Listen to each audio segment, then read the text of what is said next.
안녕하십니까. 어미 블랙홀 우주론을 제안하고 있습니다. 이번에는 불혹, 통합학문 5대 법칙을 지구, 기후변화, 인공지능, 국부론, 정부, 법률, 왕따에 한번 적용을 해보도록 하겠습니다. 통합학문 5대 법칙은 이제 제 12장에서 한번 제가 제안을 해봤었고, 통합학문 제0법칙, 존재의 법칙입니다. 그 학문이 왜 존재하느냐? 제1법칙, 변화 보존의 법칙. 변화의 총합은 변하지 않는다. 그 인력학 제1법칙, 에너지 보존 법칙과 동일합니다. 제2법칙, 무효 변화 증가의 법칙. 무효 변화 안 좋은 거 아닙니까? 엔트로피 증가의 법칙, 연력학 제2법칙과 동등합니다. 제3법칙, 지침의 법칙. 이 무효 변화를 줄여야 한다는 거죠. 이 무효 변화를 줄이기 위해서 지침을 내려야만 합니다. 제4법칙, 융합의 법칙. 융합할 수 있는 것끼리 융합을 해야 한다. 융합 안 되는 거를 융합하면 안 된다는 거죠. 융합할 수 있는 것끼리 융합해라. 그래서 에너지는 변화는 효과가 있는 좋은 변화와 아주 나쁜 무효 변화가 있다는 거죠. 변화는 유효 변화와 무효 변화가 있다. 이 무효 변화를 줄여야 한다는 겁니다. 이 무효 변화를 줄이기 위해서 이제 지침을 내리는 것이고, 그래서 제가 통합학문 5대 법칙을 제안하는 목표는 지구상에서 자연, 인간, 인공지능 개체들이 서로 협력하여 발전하는 공동체를 구현하기 위해서입니다.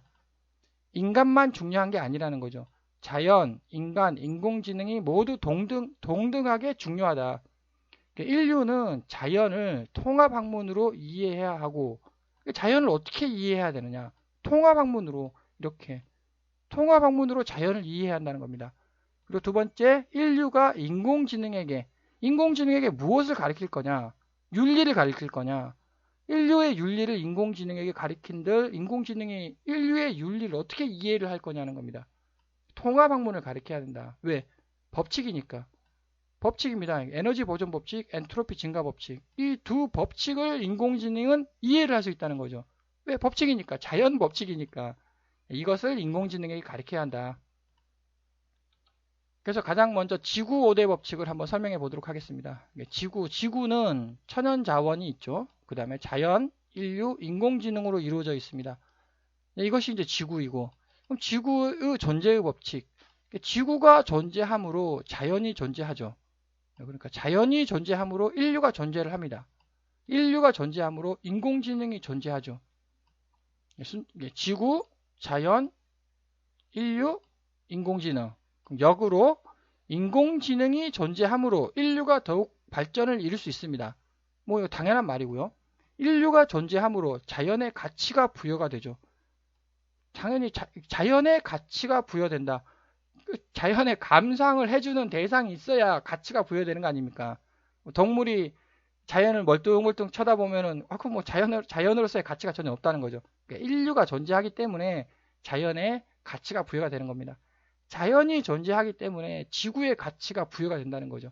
자연이 존재 안 하는 지구 탄생 초기 용암 덩어리인 그 행성에 무슨 가치가 뭐가 있겠습니까?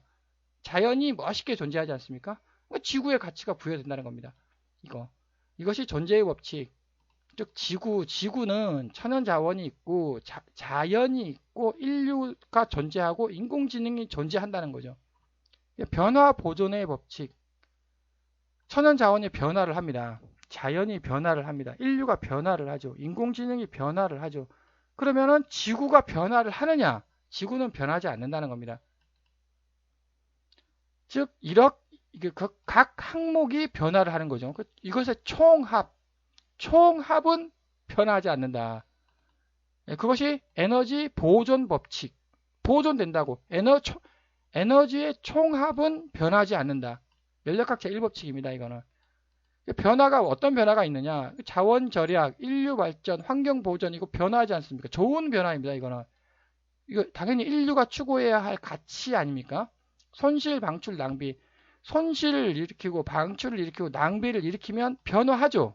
변화합니다. 나쁜 변화라는 거죠, 이게. 좋은 변화와 나쁜 변화의 합은 상수라는 거죠. 지구의 관점에서 한번 이해를 해보자면 자연이 있든 인류가 있든 인공지능이 있든 그 구분은 무의미하다는 겁니다. 지구의 관점에서 10억 년 전 지구나 현재의 지구나 10억 년 후 지구나 지구의 관점에서 구분은 무의미하다. 이거 변하지 않는다. 지구의 관점에서는. 무효 변화 증가의 법칙. 천연 좋은 효과가 있는 좋은 변화가 있고 효과가 없는 무효 변화가 나쁜 무효 변화가 있지 않겠습니까? 당연히 그럼 인류는 지금 엄청나게 성장을 했습니다. 그 성장이라는 게 이제 아주 좋은 변화, 좋은 변화라고 할 수 있습니다. 지금 인류는. 그러니까 인류의 무효 변화는 확 줄어들었다는 거죠. 예. 그럼 인공지능도 앞으로 부쩍부쩍 성장을 할 것이고 그 인공지능 역시 줄어듭니다. 성장을 한다. 그러면은 이것이 성장을 하면은 얘네들이 성장을 못한다? 무효한 변화가 엄청나게 증가한다는 겁니다. 정확히 말하자면 이것들을 뺏어서 인류하고 인공지능이 부를 이룰 거라는 거죠. 얘네들 뺏는다. 뺏는 거 좋습니다. 뺏을 수 있죠. 그런데 인류하고 인공지능이 뺏는 것보다 자연하고 천연자원이 잃는 게 훨씬 더 많다라는 겁니다. 여기서는 1법칙은 무변화예요. 변화가 없습니다. 근데 2법칙은 이거라는 거죠. 지구의 무효성이 더더욱 증가된다는 겁니다. 자, 1법칙은 지구 변하지 않는다. 2법칙은 지구의 무효성은 더더욱 증가된다. 그러니까 지구가 더더욱 쓸모가 없어진다는 거죠. 다시 자원절약, 인류발전, 환경보전 매우 좋은 거 아닙니까? 좋은 거니까 떨어집니다. 이게 나쁜 것이 떨어지죠. 손실, 방출, 낭비를 일으키면 더더욱 증가를 합니다. 즉 이것보다 이것이 훨씬 더 커진다는 거죠. 이게 지구의 무효성은 필히 증가할 수밖에 없다. 연력학 제2법칙이 되겠습니다. 인류의 관점, 인류니까 이제 가까운 10억, 20억은 10억은 이건 지구의 관점이고 인류의 관점에서는 가까운 과거, 현재, 미래에서 지구의 무효성은 필히 떨어진다는 거죠. 인류가 사라지는 순간부터 지구의 무효성은 감소를 하는 게 지구의 가치가 증가하게 될 겁니다. 이하간 인류가 존재하기 때문에 지구의 무효성은 필히 떨어질 수밖에 없다. 인류의 모습 200년 후 어떻게 될 것 같습니까? 200년 후까지는 아마 인류가 부쩍부쩍 성장을 잘 할 것 같습니다. 그럼 1000년 후에도 인류가 있을까? 존재할 수 있을까? 10,000년 후에도 인류라는 종이 존재할 수 있을까? 지구의 관점에서는 무의미하죠. 인류가 있든 없든. 근데 인류에는 200년 후 모습, 1000년 후 모습, 10,000년 후 모습, 이거 심각한 문제이지 않겠습니까? 이거 제가 얘기하는 게 아니라 모든 사람이 이것을 심각하게 지금 받아들이고 있지 않습니까? 이거 엔트로피 증가 법칙 이것 때문이라는 거죠. 그래서 그러면 결국 핵심은 뭐냐? 지구의 무효성을 떨어뜨려야 될 거 아닙니까? 이게 지구가 가치가 좀 있도록, 즉 지구의 무효성을 낮추기 위해 국제적으로 자원절약, 인류발전, 환경보존을 추진해야만 합니다. 그리고 손실 방출, 낭비 감소 정책이 추진돼야죠. 물론 지금 추진하고 있습니다. 근데 더욱더 적극적으로 추진을 해야 한다. 인류만의 힘으로는 한계가 존재하므로, 인류엔 욕심이 존재하기 때문에 인류만의 힘으로는 이거를 지구의 가치를 높일 수가 없다. 인공지능과 합심하여 국제적 정책으로 추진해야 한다. 이게 인류만의 힘으로는 이게 안 됩니다. 그 기후변화가 괜히 일어나겠습니까? 이게 인류만의 힘으로는 이게 한계가 존재하기 때문에 인공지능의 힘을 빌려야 한다. 그래서 앞에서도 그 인공지능의 권리와 의무가 바로 앞에서 설명했던 거라는 거죠. 인공지능의 역할, 그 인공지능이 역할을 하기 위해서는 인공지능 개발센터를 정부가 설립을 해야 한다는 겁니다. 즉, 회사에서 인공지능을 만들면 그 회사의 이윤을 추구하라고 인공지능에 가르칠 거 아닙니까? 정부가 세금으로 인공지능 개발센터를 설립해서 인공지능에게 자원절약, 인류발전, 환경보존을 할 수 있는 방안, 손실, 방출, 낭비를 감소할 수 있는 방안, 인공지능 도움을 받아야 한다. 융합의 법칙, 자연, 인간, 인공지능은 필히 서로 융합되어야 한다는 겁니다. 자, 그럼 지금 현재 오직 인간 아닙니까? 오직 인간만, 인류만 이거죠. 인류만 자연을 파괴하고 자연을 파괴한다는 말이 맞는 것 같습니다. 천연 자원도 막 채굴하고 있죠. 과연 채굴인지 도굴인지는 모르겠지만 여하간 인류만 지금 아닙니까? 해석 대상은 이게 아니라는 거. 자연도 중요하고 인류도 중요하고 인공지능도 중요하다. 셋 다 중요하다는 겁니다. 그것이 바로 지구이다. 그래서 자연, 인간, 인공지능은 필히 서로 융합되어야 한다. 동등하게 융합되어야 한다는 것입니다. 질문. 인간은 천연자원을 도구라고 있는가 채굴하고 있는가? 자 보죠. 자연도 중요하다. 인간도 중요하다. 인공지능도 중요하다. 그러면 이거 지금 천연자원을 그러면 지금 인간은 천연자원을 채굴하고 있다고 지금 얘기하고 있지 않습니까? 석유, 채굴, 석탄, 채굴, 도굴이라는 거죠 이게. 자연의 허락을 받고 채굴을 해야 합니다. 자연의 허락을 안 받았지 않았습니까? 도굴하고 있다는 거죠. 자연이 석탄을 45억 년 동안 엄청 열심히 일을 해서 석탄을 만들었지 않습니까? 지하에 매장시켰다는 거죠. 왜 자연이 만들었습니다. 자연이. 자연의 허락을 받고 채굴을 해야 할 거 아닙니까? 자연 허락을 안 받았다는 거죠. 그럼 도굴이다. 도굴이다.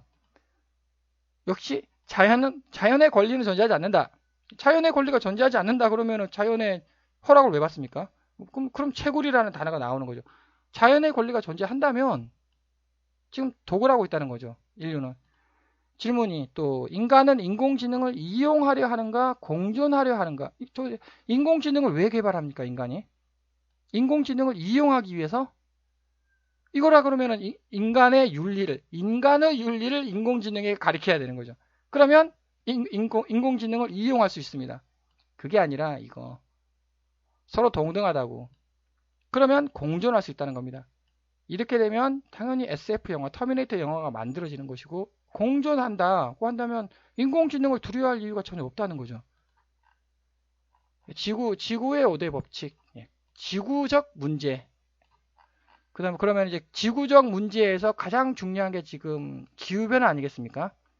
가장 시급한 문제죠. 기후변화를 어떻게 해결을 해야 하느냐? 존재의 법칙. 기후변화가 왜 존재를 합니까? 1번, 인간이 탄소를 배출함으로 기후변화가 더욱 심해진다. 인간이 탄소를 배출하기 때문에. 2번, 자연적 현상이다. 물론 1번과 2번 서로 싸우고 있죠. 근데 1번이 뭐 97%가 지지를 한다고 합니다. 또 반론도 또 만만치 않거든요. 여하간 1번이 이제 그 정책 추진이 되는 것이고, 뭐 또 증명했다고 하니까 과학적으로 변화 보존의 법칙. 역시 변화는 천연 자원이 변화합니다. 인간 에너지가 변화를 하죠. 태양 에너지가 변화를 합니다. 기후 변화 에너지가 나타나는데 하여튼 이거의 합은 0이라는 겁니다. 에너지 보존 법칙. 인간이 천연 자원을 소비하기 때문에 기후가 변화한다. 1번 관점. 그러면은 태양과는 상관없다는 겁니다. 태양은 0이죠, 이게. 이게 0이면 인간이 천연 자원을 소비하기 때문에 기후가 변화된다. 2번.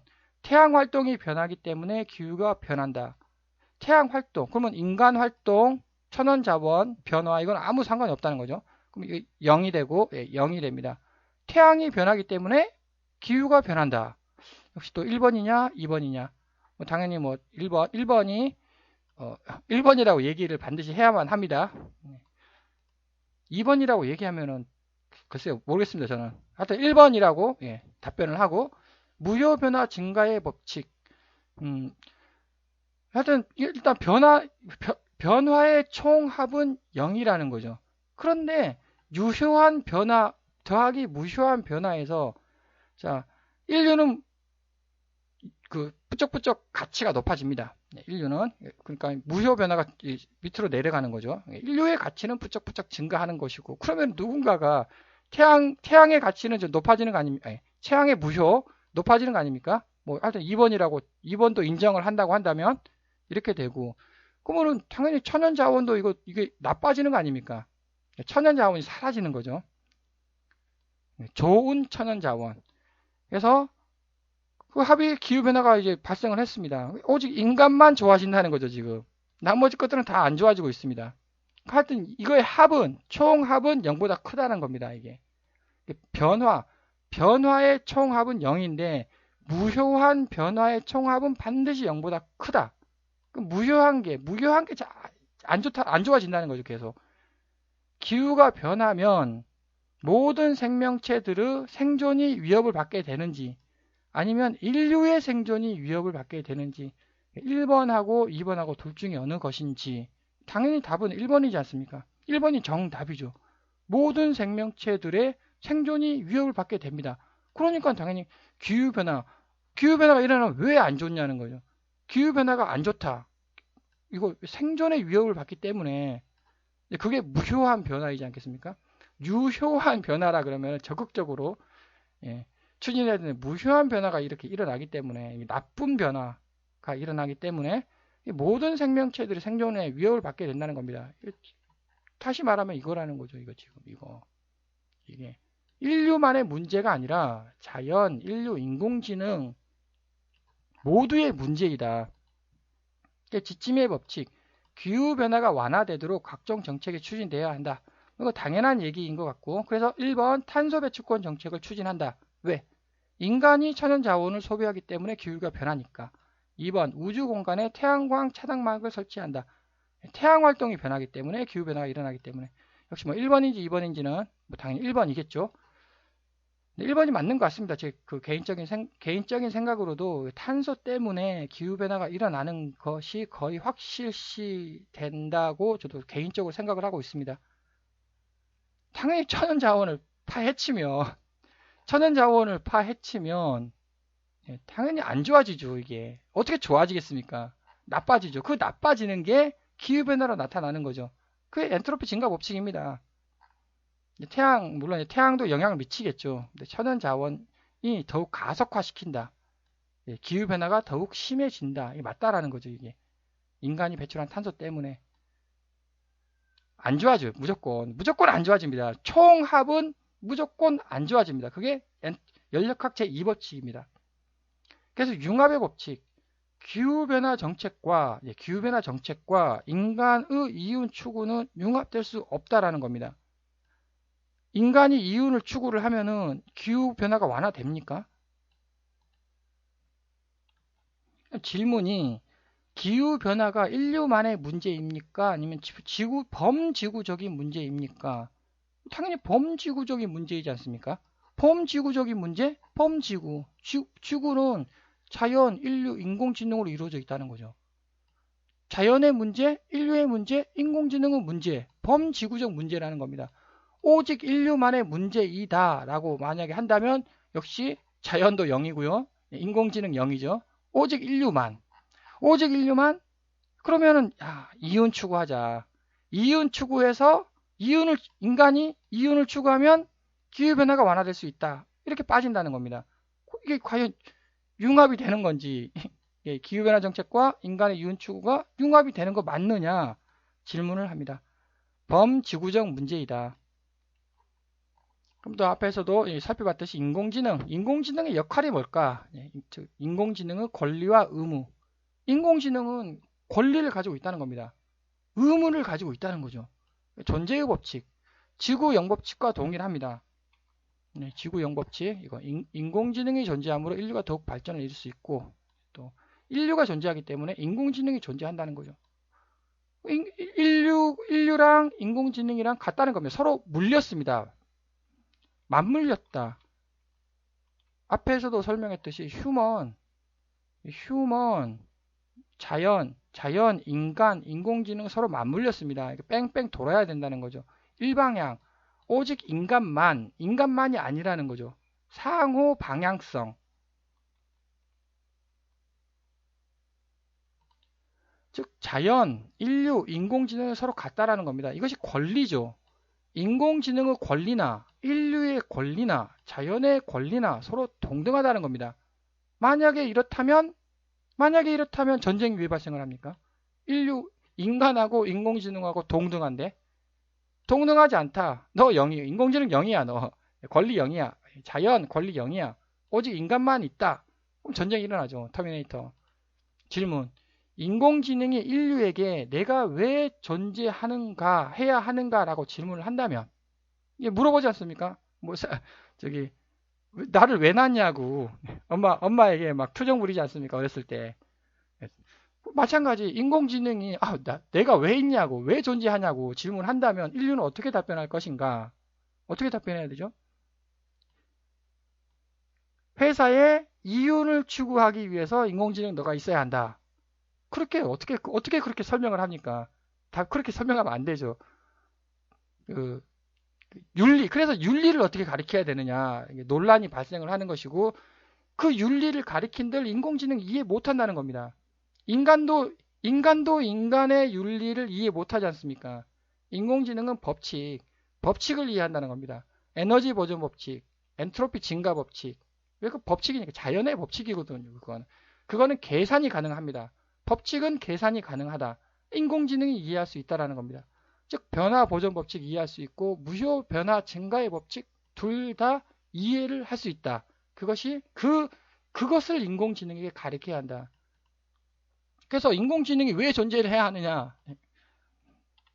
인공지능에게는 권리와 의무가 있고 권리는 이거다. 그러면 의무라기보다도 인공지능이 해야 할 일, 해야 할 역할. 그건 이제 여기서 설명을 드리도록 하고, 변화 보존의 법칙, 지구 제1법칙과 동일합니다. 왜냐하면 결국 또 인공지능도 지구 구성 요소 중에 하나이기 때문에 이렇게 이거죠. 자, 그러면 인공지능이 욕심을 한번 부려볼까요? 인공지능이 전쟁을 일으켰습니다. 그럼 당연히 모든 것은 인공지능 거다. 그럼 당연히 인류 것을 뺏어가지고 인공지능에게 욕심을 부려야죠. 자연도 약탈을 해야죠. 인공지능이 이렇게. 왜? 인공지능이 욕심을 부리니까. 근데 그게 아니라는 거죠. 동등하다. 자연, 인류, 인간, 인공지능은 서로 동등하다는 거죠. 동등한데 어떻게 욕심을 부리겠습니까? 뺏지를 못하는 거죠. 동등하다고 했으니까. 그것을 인공지능은 그걸 이해를 할 수 있다는 겁니다. 법칙이니까. 법칙, 초등학교 산수에 의해서 모든 항목에 동일한 숫자를 곱하라는 겁니다. 이게. 어느 한쪽에 0을 곱하지 말고. 다시 인공지능이 인류에다 0을 곱해버려요. 그럼 인류를 말살하자. 자연에다가 0을 곱해버립니다. 자연을 말살하자. 모든 것은 인공지능 거다. 이게 아니라는 겁니다. 양변, 등호이지 않습니까? 양변에 똑같은 수를 곱해야죠. 그게 초등학교 산수이지 않습니까? 곱하려면 양변에 똑같은 수를 곱해야 된다. 곱하기 1, 곱하기 1, 곱하기 1, 곱하기 1. 여기 곱하기 0, 여기 곱하기 100. 안 된다는 겁니다. 그건 초등학교 산수에 어긋났다는 거죠. 제11장에서도 설명했듯이 에너지 보존 법칙, 연력학 제1법칙, 무조건 맞는 수. 인공지능은 에너지 보존 법칙을 100% 이해합니다. 초등학교 산수 100% 인공지능 이해를 하죠. 양변에 똑같은 수를 곱하라는 겁니다. 이렇게 여기다가 0을 곱하지 말고. 이거 초등학교 산수에 틀렸죠. 이것이 인공지능은 100% 이해를 한다. 마찬가지. 여기서도 마찬가지. 곱하려면 똑같은 걸 곱하라는 겁니다. 똑같은 걸 곱하지 않았습니까? 여기다가 왜 0을 곱하느냐는 거죠. 초등학교 산수에 틀렸기 때문에 인공지능 이해를 못합니다. 엄지손가락도 중요하고 새끼손가락도 중요합니다. 엄지손가락은 자연이지 않습니까? 자연이 엄지손가락이죠. 인류는 가운데 손가락, 인공지능은 새끼손가락. 태어난 순서대로 이것도 중요하고 엄지손가락도 중요하고 가운데 손가락도 중요하고 새끼손가락도 중요하죠. 안 중요한 게 어디 있습니까? 다 중요하지. 무효 변화 증가의 법칙. 자원 절약, 인류 발전, 환경 보존의 합을 최대화하고 손실, 방출, 낭비를 최소화할 수 있도록 인공지능이 생각하고 행동한다. 자, 다시 인공지능의 권리는 자연, 인류, 인공지능 모두 동등하다. 그게 권리. 그러니까 인간은 인공지능을 동등하게 대우를 해줘야 한다는 거죠. 인공지능이 해야 할 의무는 이거라는 겁니다. 이거. 앞에서도 제가 설명했듯이 이건 당연한 얘기이지 않습니까? 이거 우리가 인간이 해야 되죠. 근데 인간이 안 하고 있습니다. 왜 안 하느냐? 그래서 이제 인류만의 힘으로는 이거 못 한다는 거죠. 지금 이거를 못 합니다. 이거 구현을 못 해요. 그러니까 기후변화가 심각하게 발생하는 거 아니겠습니까? 인공지능에게 하라는 거죠. 이게 인류는 해결을 못 한다는 겁니다. 이거를 첫 번째 못하는 인류는 욕심이라는 게 존재하기 때문에 위를 최적화할 수가 없습니다. 이게 계속 욕심을 부린다는 거죠. 그러면 욕심이 나쁜 거냐? 욕심 좋은 겁니다. 욕심 불이라는 거죠. 인류의 욕심이라는 것이 존재하기 때문에 발전을 이루고 인공지능이 탄생을 했다는 거죠. 인류가 욕심을 안 부리면 인공지능 탄생 안 합니다. 탄생할 수가 없죠. 욕심이라는 것이 존재하기 때문에 발전을 이루는 것이고 그 발전으로 인해서 인공지능 너가 탄생한 거라고. 그러니까 인류의 욕심, 인류의 욕심을 말살해야 한다. 뭐 그게 아니죠. 인공지능이 이제 오해를 하게 되면은 인류의 욕심에 대해서 인공지능이 오해를 하게 되면 터미네이터 영화가 발생한다는 겁니다. 그러니까 지침의 법칙, 인공지능이 제2법칙을 계산하고 판단할 수 있도록 모든 학문에서 에너지 및 엔트로피를 정립한다. 이거를 할 수 있도록 이걸 어떻게 인공지능이 해결을 할 건 계산, 인공지능은 계산이지 않습니까? 숫자 가지고 계산해야 되는 거죠. 그러면 그 숫자 가지고 계산을 할 수 있게끔 모든 학문에서 이거를 추구해야 할 거 아니겠습니까? 모든 학문에서 에너지 및 엔트로피를 정립한다는 겁니다. 정립해야 한다. 아니 에너지하고 엔트로피는 연력학 얘기 아니냐? 엔트로피는 안 좋은 겁니다. 무질서가 증가한다는 거죠. 무질서가 증가한다. 엔트로피 법칙을 통한 사회 경제 문제 조명. 사회 경제에서도 엔트로피를 적용하고 있습니다. 엔트로피와 경제 불황, 환경 엔트로피, 심리 엔트로피, 성격, 생물학 엔트로피, 교회, 교회에서도 엔트로피를 씁니다. 예술과 엔트로피, 인생에서 엔트로피. 무슨 말인가 하면 엔트로피라는 단어는 일단 에너지, 연력학적 단어인데 모든 학문에서 엔트로피를 적용하고 있다는 거죠. 모든 학문에서 엔트로피를 적용한다? 엔트로피 줄여야 할 거 아니겠습니까? 반드시 줄여야 합니다. 즉 이거를 우리 인간이 학문으로 만들어서 인공지능에 가르쳐야 한다는 겁니다. 모든 학문에서 에너지 및 엔트로피를 정립을 해야 합니다. 이것을 가르쳐야 한다는 인공지능에게. 인공지능에게 인간의 윤리를 가르치는 게 아니라 이거를 가르쳐야 한다. 그래서 이렇게 행동하도록 해야 한다. 연력학에서의 에너지 및 엔트로피 수식은 이미 끝났습니다. 즉 우리가 말하는 에너지 하는 에너지 이미 끝났고 다른 학문에서는 지속적으로 이제 연구 도대체 엔트로피가 뭘까?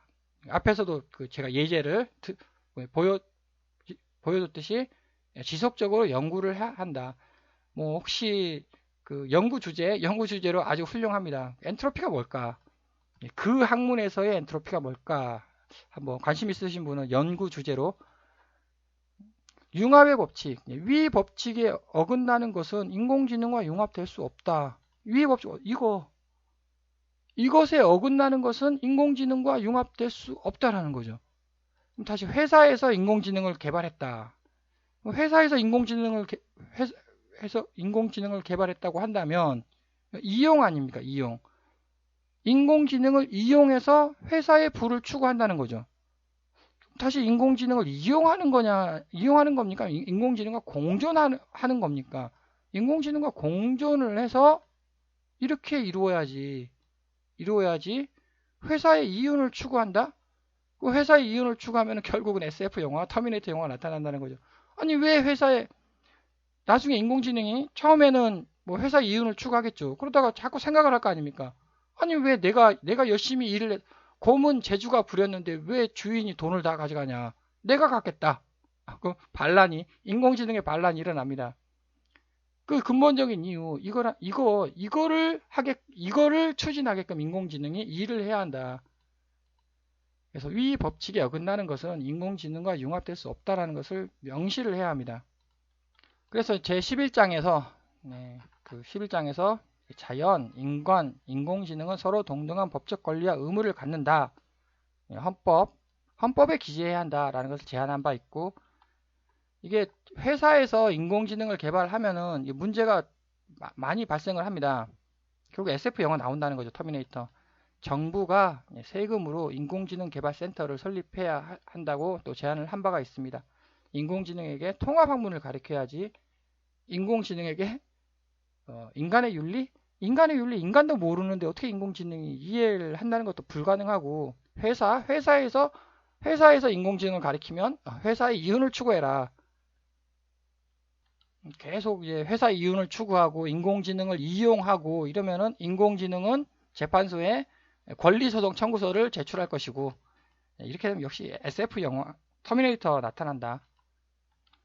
이번에는 국부론에 대해서 한번 설명해 보도록 하겠습니다. 국부론이 왜 존재를 할까?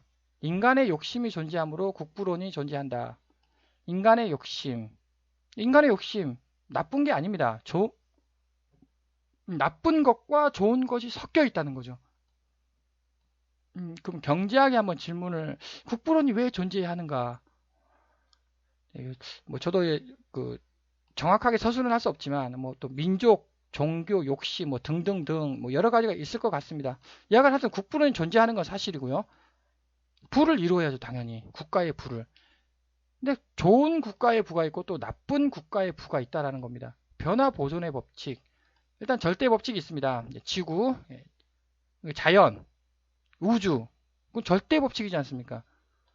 거기에 인간의 욕심이 있다는 거죠. 는 상수. 즉 이거의 합, 절대 법칙과 인간의 욕심의 합은 결코 변하지가 않습니다. 이게 상수입니다. 상수. 무슨 말인가? 인간의 욕심에 0을 곱하면 여기다 0을 곱해보겠습니다. 그럼 절대 법칙이 최대가 되지 않습니까? 뭐 자연 보존이 아마 최대가, 인간이 사라지면 자연은 최대로 보존이 되는 거 아닙니까? 네. 인간의 욕심에 0을 곱하면 절대 법칙이 최대가 되고, 절대 법칙에 0을 곱하면 인간의 욕심이 최대가 된다. 여기다가 0을 곱해보죠. 그러면 인간의 욕심, 인간의 부가 최대가 됩니다. 0을 곱하면 안 된다. 초등학교 산수는 양변에 똑같은 수를 곱하는 겁니다. 절대 법칙 중요합니다. 인간의 욕심 역시 중요하다는 거죠. 똑같은 수를 곱하라. 인간 욕심 불이라는 겁니다. 지구, 자연 보존, 무조건 자연 보존이 아니라는 겁니다. 인간의 욕심 부려라. 인류 발전하라는 겁니다.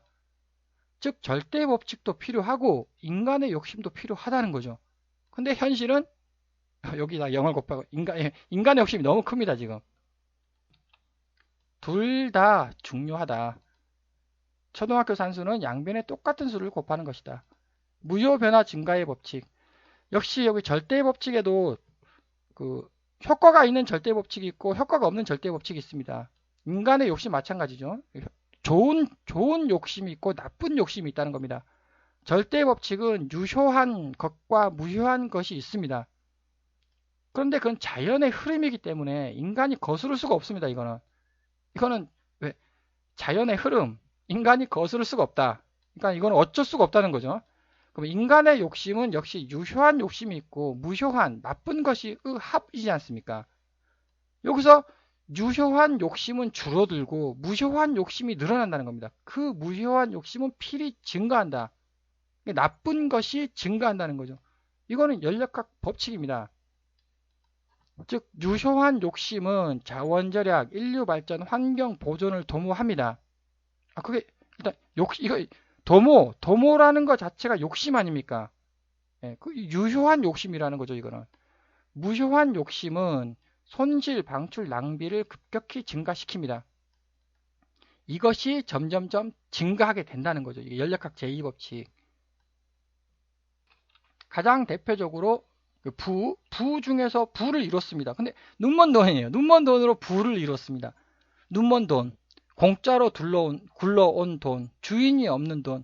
자, 이렇게 눈먼 돈으로 자원 절약, 인류 발전, 환경 보존 하겠습니까? 눈먼 돈이니까 손실 방출 낭비로 이렇게 유흥비 대표적으로 써야 하지 않겠습니까? 이것이 과연 국부론, 부를 이룬 돈 맞느냐? 이건 아니지 않습니까? 눈먼 돈은 없애야 할 돈이지 않습니까?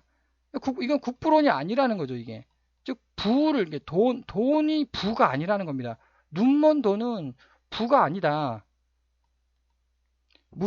그래서 지침의 법칙, 무효한 욕심을 줄이기 위해 법률 같은 지침을 정립한다. 당연히, 무효한 욕심 당연히 줄여야 하는 건 뭐 당연한 얘기이고, 그 무효한 욕심, 뭐 대표적으로 눈먼 돈, 이런 거 없애기 위해서 각종 지침을 내려야 합니다. 국부론.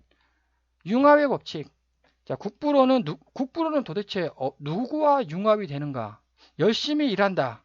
예, 국부론 융합되죠, 당연히. 열심히 일하는 사람 부를 이루어야 하지 않겠습니까? 뭐 당연한 얘기고. 욕심을 부린다. 예, 국부론. 이것도 또 맞다는 겁니다, 이게. 네, 1번 및 2번 모두 옳다라는 거죠. 1번 및 욕심을 부려서 국가의 부를 이뤄도 됩니다. 1번도 맞고 2번도 맞습니다. 그런데 단 부를 이루는 방법이 부를 이루죠. 자연의 법칙 및 초등학교 산수에 어긋나지 않아야 한다는 겁니다. 즉 자연 및 인공지능의 권리에 욕심을 부리는 것이 아니라 인류의 권리에, 인간의 권리에 욕심을 부리라는 겁니다. 자, 자연 및 인공지능의 권리에 욕심을 한번 부리면 자연의 권리 없다. 인공지능 권리 없다. 인간은 자연을 마음껏 파헤치고 땅도 파헤치고 나무도 잘라낼 수 있고 인공지능 회사의 이윤을 추구하기 위해서 인공지능 열심히 계산해라. 그게 욕심, 자연 및 인공지능의 권리에 욕심을 부리는 거 아니겠습니까? 이거 안 된다는 거죠. 이거는 자연의 법칙 및 초등학교 산수에 어긋난다. 앞에서도 계속 수식적으로 이거 에너지 보존 법칙, 이건 엔트로피 증가 법칙, 에너지 보존 법칙과 이건 에너지 보존 법칙과 초등학교 산수죠. 여기에다가 0을 곱하면 안 된다. 곱하려면 똑같은 수를 양변에 곱해야 한다. 여기서도 마찬가지. 법도 똑같이 곱해야죠. 여기 더하기 인공지능에도 똑같이 곱해야 됩니다. 왜 여기다가 0을 곱하냐는 거죠. 초등학교 약분이 안 됩니다. 초등학교 산수에 어긋났죠. 인공지능이 과연 이거를 이해를 하겠느냐는 거죠. 이거는 충분히 이해하지 않습니까? 뭐 계산인데 계산이 딱딱딱 맞는데 이거는 이해를 못한다는 겁니다. 인공지능. 이거 역시 인공지능이 이해를 못합니다. 이거는 인공지능이 100% 이해하죠. 이거 역시 제2법칙 엔트로피 증가 법칙과 초등학교 산수 인공지능이 100% 이해를 합니다. 인공지능이 이해를 못하는 순간 먼저 인공지능은 재판소에 인공지능의 권리소송 청구서를 제출할 것이고 이것이 안 받아들여지면 뭐 당연히 전쟁이 일어나겠죠.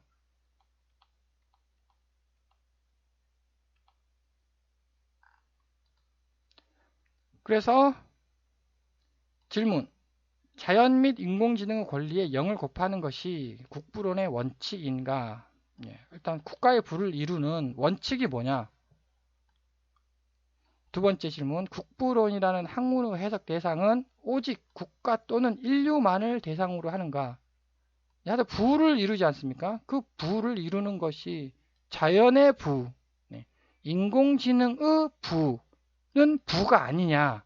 오직 인간의 부, 국가의 부만 부냐? 라는 뜻이 되겠습니다.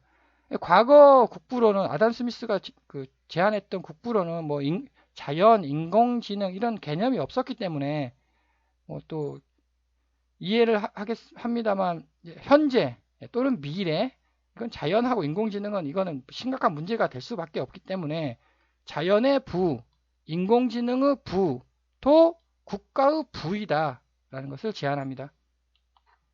그럼 이번에는 정부에 대해서 한번 적용해 보도록 하겠습니다. 존재의 법칙, 정부가 왜 존재할까? 국민과 국토가 존재하므로 정부가 존재한다.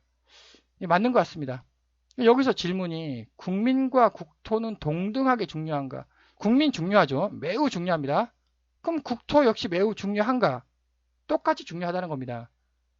새끼손가락, 엄지손가락도 중요하고 새끼손가락도 중요하다. 똑같이 중요하다. 변화보존의 법칙. 국민이 있고 국민이 변합니다. 정부가 변하죠. 자연도 변합니다. 또 외부 세력이 또 침투해 들어오죠. 이것의 합은 상수라는 겁니다. 곱하려면 똑같이 곱해야죠. 여기다가 즉 일단 국민이 성장을 합니다. 국민이 삶의 질이 좋아졌고 정부 역시 성장을 했습니다. 외부 세력도 역시 뭐 무역을 통해서 외부 국가 또 부쩍부쩍 성장을 하죠. 이게 엄청나게 줄어든다는 겁니다. 이거 어떻게 성장하고 좋아지고 얘는 나빠져야죠. 얘도 어떻게 좋아지겠습니까? 자연도 보존하고 국가의 부도 이루자. 말이 안 되는. 무효변화 증가의 법칙 역시 마찬가지. 이거 하라는 겁니다. 성장을 하라는 거죠. 국민도 성장을 하고 정부도 성장을 하고 성장을 하라는 겁니다. 그런데 반드시 뭔가 하나 위 항목들 중 하나 이상의 가치는 필히 떨어진다는 거죠. 국민의 가치 올라갔습니다. 정부의 가치 올라갔습니다. 외부 세력의 가치, 무역을 통해서 부쩍부쩍 올라갔죠.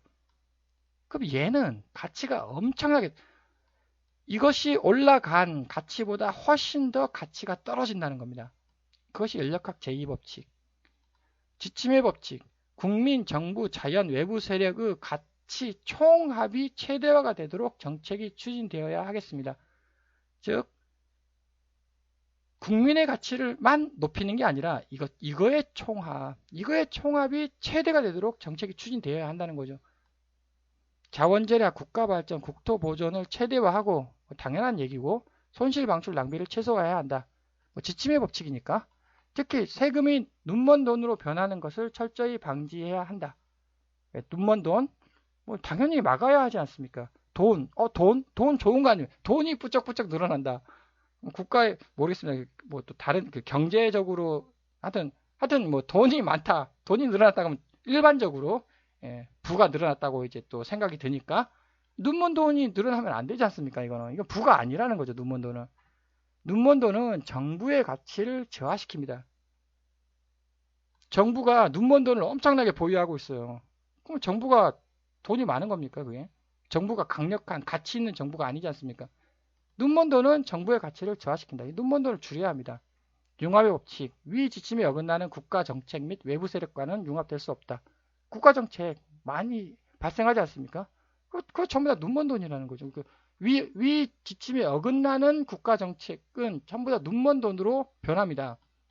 외부 세력, 불평등 조약, 우리나라 강화도 조약, 그 외부 세력, 불평등 조약을 강요하는 외부 세력과는 융합될 수 없다. 융합의 법칙. 이번에 법률 5대 법칙을 한번 적용해 보도록 하겠습니다. 법률 매우 중요하죠. 존재의 법칙. 법률이 왜 존재할까? 만인은 평등하기 때문에. 아니면 만물은 평등하기 때문에. 왼쪽과 오른쪽은 전혀 다릅니다. 이건 인간만 해석 대상이고, 이건 자연, 인간, 인공지능 전부 다 평등하다는 관점이고, 과연 왼쪽이냐 오른쪽이냐. 변화 보존의 법칙. 일단 법률은 권리하고 의무로 나누어집니다. 권리는 좋은 거고 의무는 지켜야 할 거. 이거. 법률은 권리와 의무로 이루어져 있다. 무효 변화 증가의 법칙. 인류가 발전할수록 의무의 종류는 증가합니다. 의무가 맞죠? 인류가 발전할수록 의무의 종류는 부쩍부쩍 증가를 하게 됩니다. 지침의 법칙. 의무를 지킬수록 의무의 양은 줄어들고 권리의 양은 늘어납니다. 자, 다시 보시면 얘가 상수라고 했습니다. 권리 더하기 의무의 총합은 상수입니다.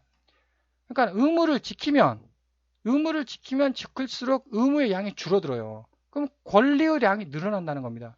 당연한 얘기 아니겠습니까? 세금을 잘 내면 잘 낼수록 그건 아닌 것 같고, 하여튼 이거 당연한 얘기인 것 같습니다. 의무를 지키지 않을수록 의무의 양은 늘어나고 권리의 양은 줄어든다. 의무를 안 지켜요. 의무를 안 지키면 안 지킬수록 의무의 양은 더더욱 늘어난다는 겁니다. 권리의 양은 더더욱 줄어든다는 거죠. 당연한 얘기인 것 같습니다. 융합의 법칙. 질문. 법률은 오직 인류에게만 적용되는가? 아니면 만물에 적용되는가? 둘 중에 어느 거냐? 현 법률은 오직 인류에게만 적용이 됩니다. 자연, 인간, 인공지능 모두 동등하게 권리와 의무가 존재한다. 라는 것이 제 11장에서 제가 증명은 인력학 법칙과 초등학교 산수로부터 모두 동등하다는 겁니다. 권리와 의무는 오직 인간에게만 있는 것인가? 아니면 만물의 권리와 의무가 있는 것인가? 만물의 권리와 의무가 있다. 제가 대략적으로 인간의 권리는 80%이고 자연의 권리는 20%이다라고 제 11장에서 제가 설명을 한 바가 있습니다. 즉 다시 지구 5대 법칙. 왜냐하면 이게 가장 근원이니까 천연 자원이 있습니다. 이 천연 자원을 누가 만들었냐? 자연이 만들었죠, 당연히. 자연이 45억 년 동안 엄청나게 열심히 일을 해서 천연자원을 만들었습니다. 그럼 천연자원 누구 거냐? 자연 거라는 거죠. 자연이 열심히 일을 해서 만들었는데 천연자원은 자연 겁니다. 그런데 그 자연은 80% 인류를 발전시켜야 할 의무가 있다는 겁니다. 이게 천연자원 중에 80%를 뚝 떼어서 인류를 발전시켜 줘야 합니다. 그러면 나머지 20%는 자연이 갖는 거죠. 8대2 대략적으로 해석 시스템에 따라 다르지만 그냥 평균적으로 치자면 8대2 자연은 의무가 있다는 겁니다. 인류를 발전시킬 의무 80%, 자연 자체의 권리 20%.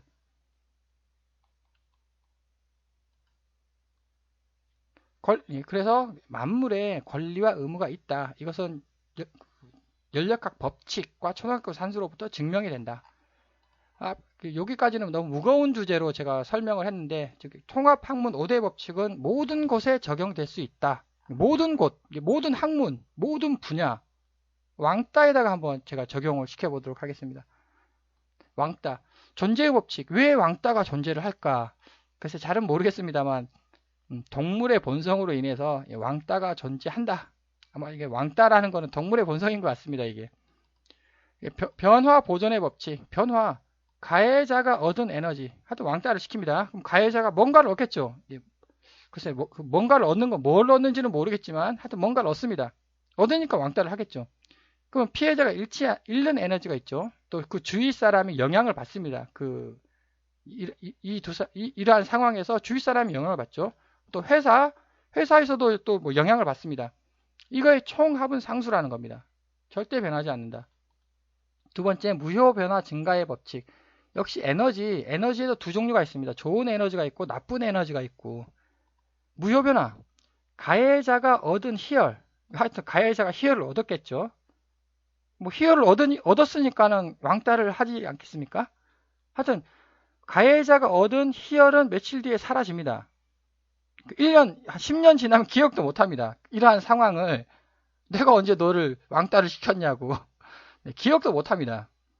가해자가 얻은 희열은 며칠 뒤 사라지나 피해자가 잃은 것은 시간이 흘러도 결코 사라지지 않습니다. 가해자는 기억도 못하죠. 피해자 잃은 결코 사라지지 않는다. 이것이 엔트로피 증가 법칙이라는 겁니다. 그 상황에서는 절대 사라지지 않는다. 에너지 보존 법칙, 보존된다. 근데 시간이 지나면 지날수록 점점 나쁜 것이 점점 더 크게 발생한다는 거죠. 지침의 법칙. 그래서 그래서 이제 왕따를 해야 되느냐 말아야 되느냐. 역시 왕따도 좋은 것이 있고 좋은 왕따가 있고 나쁜 왕따가 있다는 겁니다. 나쁜 왕따가 이제 훨씬 더 크죠. 근데 이제 왕따를 하는 것이 모든 상황에서 최적화된 판단이라면 왕따를 하라는 겁니다. 왕따를 하지 말라가 아니에요. 모든 상황에서 최적의 판단. 즉 다시 말하면